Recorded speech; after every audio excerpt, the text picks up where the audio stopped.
Coming up, we'll whip around the country and get you ready for the biggest shows coming up over the next few days, including the World of Outlaws and the Bristol Dirt Nationals. Let's go.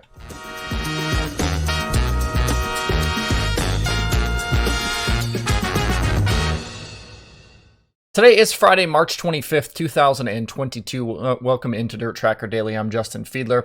Before we get going, if you do not subscribe to the show, either on your favorite podcast platform or on YouTube, I would encourage you to do so.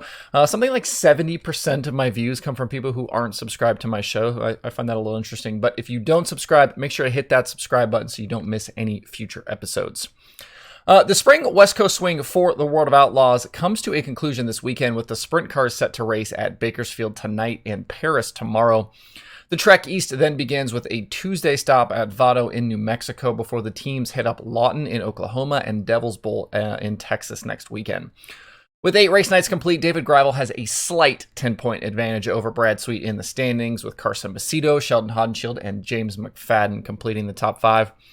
Tonight's race at Bakersfield is the Outlaws' first appearance there since 2018, and the last time they were at Paris was 2019. Sheldon Haudenschild is the most recent Bakersfield winner, while Aaron Reitzel won at Paris in 2019. Of note right now, with the Outlaws, Brad Sweet is still winless on the season, even though he has 6 top 5s in his last 7 races and 2 straight second-place runs. Donnie Schatz does have a win this year, but he's coming off finishes of 24th and 22nd in the last 2 Outlaw shows, and he needs to bounce back as he's tumbled to 8th in the standings. The DirtTracker.com analytics prediction formula likes Sheldon Haudenschild to repeat tonight, but I'm going to go with Brad Sweet here. He leads the series in average finish and wins on third-mile racetracks, and I think he gets that first win of 2022 tonight. As for tomorrow at Paris, the predictor likes Sweet, but I'm going to go Macedo. Paris is a half mile, and half miles are very often Donnie Schatz territory, but Schatz hasn't been great at Paris in the past. So half mile in California, I like Carson Macedo.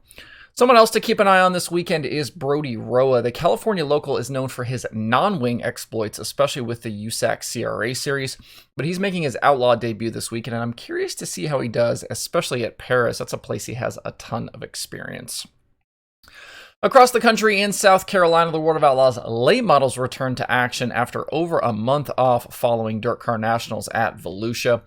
With 6 nights complete, Chris Madden and Dale McDowell are leading the way in the point standings, but neither will be in attendance for the Rock Galt Memorial at Cherokee. That means guys like Dennis Erb Jr. and Brandon Shepard will rise up to most likely lead the way following the 2 race nights. So far, McDowell is the only driver with multiple Outlaw wins in 2022, and Dennis Erb is the only series regular with a victory right now. Brandon Overton has ruled Cherokee in recent seasons when the Outlaws roll in with 4 victories over the past 7 races, but he won't be there, and neither will Jimmy Owens, so that's 5 of your last 7 race winners at Cherokee. Brandon Shepard won a split field feature there in 2021, and Ross Bales grabbed a victory in 2019. Of the drivers that will be in attendance, Bishop has the best recent average finish, and things are lining up nicely for him to get that first win of the year. With Madden off the tour, I'm not convinced there's someone else in this group who can really challenge that Rocket squad for the championship. Erb would need a sizable leap in consistency to be in the fight all year, and the same would basically be true for anyone else who is currently down the order. A subplot for the weekend is the Extreme Dirt Car Series season wrapping up, as these 2 nights are a co-sanction for that group. Ben Watkins leads Bales and Carson Ferguson in the standings and is trying to wrap up that championship. The prediction formula favors Brandon Shepard for the weekend, and I'm going to agree. With so many of the regular challengers at Bristol, it feels like Bishop and then everyone else right now for the weekend at Cherokee. At Bristol last night, we got a practice session for the super late models before they take to the track for real tonight and tomorrow. Ricky Weiss led the way with a lap of 15.797, with Mike Marlar, Jonathan Davenport, Chris Madden, and Kyle Bronson rounding out the top 5 in practice times. Sounded like we had maybe 35-ish cars take part in the session. I looked for a full rundown on times, but couldn't find it anywhere. Longhorn Chassis tweeted out a list of expected entrants for the 2 weekends coming up, and we should be just north of 40 cars for the 4 nights of racing that is spread between this week and next week. Besides the guys I just mentioned, the list includes Scott Bloomquist, Donald McIntosh, Kyle Strickler, Devin Moran, Hunter French, Joseph Joyner, Dale McDowell, Jimmy Owens, Ricky Thornton Jr., Chris Ferguson, Shane Clanton, Darrell Lanigan, Tim McCready, Earl Pearson Jr., Mark Whitener, Brandon Overton, Ashton Winger, and many more. Not really any surprises on that list of guys. You know, Madden was kind of the only driver we thought was going to be an Outlaw driver who's now at Bristol, but we already talked about him dropping off the tour. There's quite a bit of Lucas flavor at Bristol, but that series is off for the next 2 weeks, so that does make sense. A lot of those guys would come in for the big money. The Thaw Brawl at Davenport for the Mars Late Models was also going to draw some guys like Bobby Pierce and Tyler Erb and Hudson O'Neill, but that event was canceled as of yesterday, so I wonder if any of those guys will head to Bristol or Cherokee instead. We'll kind of just have to wait and see. Getting a good starting spot will be key to success this weekend, and the 4 super late model features we saw last year between this event and the Outlaw Nights, 3 of those were won from the front row. Only Davenport's big money win came from further back, with him starting 10th in the Bristol Dirt Nationals finale a year ago. Besides the big money on the line for this event specifically, this weekend also kicks off the XR Super Series Championship for 2022. Who will run for the full season with the series is still up in the air right now. And it'll be something to follow going forward. I've got to think Owens, Madden, Davenport, and Overton are candidates for that. Also, Bloomer, Weiss, Fergie, and possibly Bronson could be in the mix as well. I think it'll really depend on who has success going forward. If guys struggle, they'll fall off and chase some of those other races. Besides the late models, tonight's action at Bristol also includes the sport mods and hobby stocks, while tomorrow's card will feature modifieds, stock cars, and the 602 late models along with the supers. If you want to watch, XR Plus has the live stream. Down in Arkansas this weekend at I-30 Speedway, the ASCS National Tour continues its opening weeks of the 2022 season. The ASCS National Tour is 360 sprint cars. Seth Bergman is tied atop the standings with Wayne Johnson following the first 2 nights of the year last weekend at Devil's Bowl Speedway. We'll see if anyone can start to separate themselves from the field, with things being pretty tight right now down through the top 10, and that would make sense only 2 race nights in. The programs will also include the now 600 micros and local factory stocks. The ASCS had 3 race nights at I-30 last season, with Matt Covington, Sam Haferteep, Jordan Mallett, and Blake Hahn all getting feature wins. Those victories for Mallett and Haferteep, though, were split fields during the short track nationals. Drivers with the best average finish at I-30 in 2021 were Haferteep, JJ Hickel, Derek Hagar, and Matt Covington. After the first 2 races at Devil's Bowl, Johnson, Haferteep, and Bergman were the only 3 drivers in the top 5 both nights, while Johnson, Blake Hahn, Haferteep, Bergman, Dylan Westbrook, Jason Martin, Scott Boguski, and John Carney II were top 10 finishers both nights. Those first 2 races last weekend were not what Matt Covington was looking for, as he is trying to really mount a charge to run for the championship against Blake Hahn. He had finishes of 22nd and 23rd, but I-30 could be a good weekend for him to get back on track with his past success there.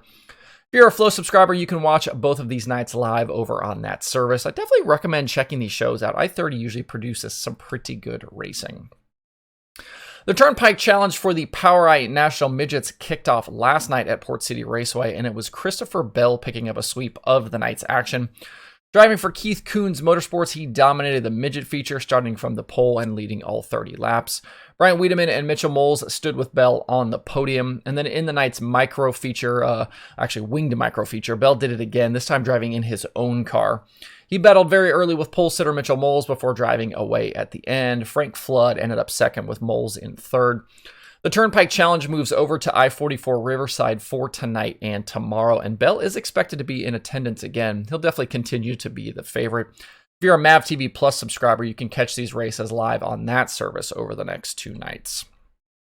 Elsewhere, last night we should have had the opener for the King of America weekend for the USMTS Modifieds at Humboldt Speedway, but rain put an end to those plans. Now the track and series will try and fit 3 programs into 2 days, with Friday on as scheduled and Saturday featuring a day show and then the finale later that night. Tonight's racing is $5,000 to win, the early show tomorrow is $3,000 to win, and then the finale on Saturday night is a very nice $15,000 to win. Also on the card for the weekend are USRA stock cars and B-mods. With 2 race nights complete on the year, Jason Hughes is the current points leader over Tyler Davis and Rodney Sanders. Humboldt Speedway is in Kansas if you are nearby and would like to attend. If not, racindirt.com has live streaming coverage all weekend. And if you're looking for other sprint car racing this weekend, Lincoln, Williams Grove, and Port Royal are all in action in central Pennsylvania. Keep in mind that Port Royal has moved up its Saturday program by a few hours because of low temperatures and high winds forecasted. I know there was some chance that guys might try and do the Saturday double between Port and Lincoln, but Lincoln also went ahead and moved up their program to start at 4, so that really won't be possible now. I know Danny Dietrich was one guy talking about that.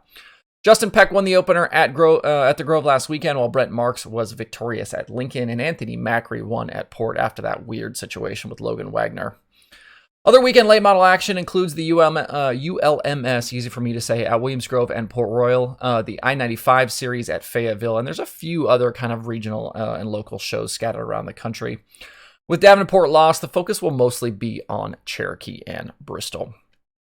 There are 13 shows on the streaming schedule today, with plenty more to come this weekend. That includes the World of Outlaws Sprint Cars and Late Models on Dirt Vision, the Bristol Dirt Nationals on XR+, ASCS Sprint Cars on Flow Racing, plus a bunch of weekly and regional shows.